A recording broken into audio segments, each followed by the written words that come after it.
A brief but deadly tornado has ripped through Auckland in New Zealand, a country still wounded by Mother Nature. It lasted only a few minutes, but it's left 3 people dead and scores of homes damaged. The suburb of Hobsonville copped the worst of it. Christian de Garis has more.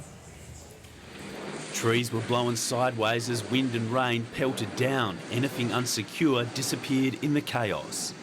Oh my God. The storm, packing winds of more than 100 kilometres an hour, left an absolute path of destruction. This media crew scramble as police issue an ominous warning. The car started to tilt and started to lift, and the wind was just going nuts around us, and trees were flying at us and bottles were flying at us. An eerie calm descended as residents ventured out to assess the damage and conduct hasty repairs. Houses had windows blown out and roofs were ripped from homes. Our trampoline, it's one of the big heavy ones, and we watched it move across the yard and then it turned around and flipped upside down. This was filmed from inside a construction site. A dangerous refuge. Workers were killed when they were crushed by a concrete slab at a building site.